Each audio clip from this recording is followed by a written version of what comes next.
Let's go to Andrew, who's on the line in Cleveland, Ohio. Andrew, from the land, you're on the Ken Coleman Show. Hey, thanks, Ken, for taking my call. I have a quick question for you. Go ahead. I use your proximity principle. It seems to be working, and I have the number for the guy who hopefully will hire me. Okay. I called him once last week, and I don't know how to not bother him, but be like, hey, I really need this job. Okay, great. So tell me about the context for the phone call that you made. Does he already know about you, and was it a good friend who then really set you up? Tell me the context. Well, I'm in food sales now with a small independent, and I'm looking to move up towards a more national brand. And it was one of the chefs that works with me and this guy who then called while I was there and was like, hey, I got this guy I want you to meet, and then he called him back later and said, here's my number, have him give me a call. Great. So I called him last Wednesday. Okay, and you left a voicemail. Yes. And you haven't heard back. No. Not a problem. The guy's got a lot going on, but here's what we know. Exactly. He told your chef friend, right? That's the mutual connection. Do you know how close the chef is with this guy? He seemed very close because he's like, oh, yeah, I was going to call him anyways. Great. Have you talked to the chef and said, hey, I called him last Wednesday, and what did the chef say when you told him you left a message you haven't heard back? Oh, he's like, oh, he's really busy, it'll be a little bit. Yeah, there you go. Now, so your question is, what do I do next, right? This is, you know what? I'm laughing because I just had the thought enter my mind. This is the same tension we have when we're in high school and we go out on a date with a girl and we're like, okay, how soon do I call her back for the second date? You know? Oh, my God, exactly. I know. That's what's going on. And so I was chuckling, not at you, but going, we've all faced this tension, which, by the way, quick little promo here in the middle of the call. We've got another free guide coming out at kencoleman.com pretty soon, and it's called the Touchpoint Timeline, because I've heard from you all, and you're saying, hey, I'm doing everything, the resume, the interview, but how do I follow up? We're getting a lot of these, how do we follow up? A lot of tension there.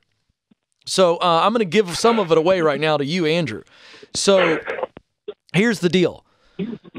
I think the next step is, because the chef said what I said, which is he's really busy, be patient, and because the guy said to the chef, who's a good friend, sure, I'll talk to him, tell him to give me a call, you have to make this easy for the guy who could hire you, right?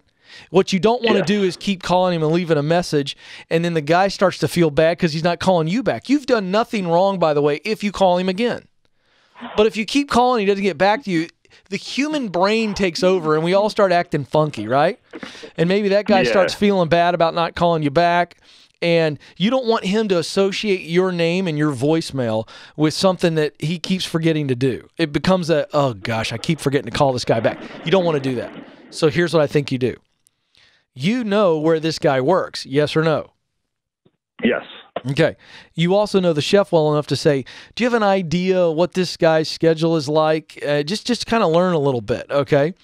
And then I'd even go so far as to, is there like a receptionist or somebody that works at that company that you could talk to, a low risk? Yeah, the problem is that he's on the road most of the day, 90% of the time. He is out with, Got it. Customers are following up with his salespeople. So Got it. Pinning them down to an office it's really hard. Difficult. Okay, so here's the deal. I would leave another. Does he have an email address? Actually, I never got it.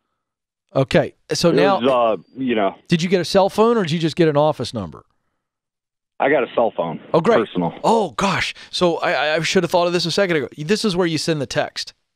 Now we do a text. Okay. We're not going to leave any more voicemails. We're going to text, and we're going to say, hey, called you last week. I know that you're on the road all the time. You need to be very specific so that he knows that you know what his life is like. So you say, hey, chef's name, let's say the chef's name is Bob.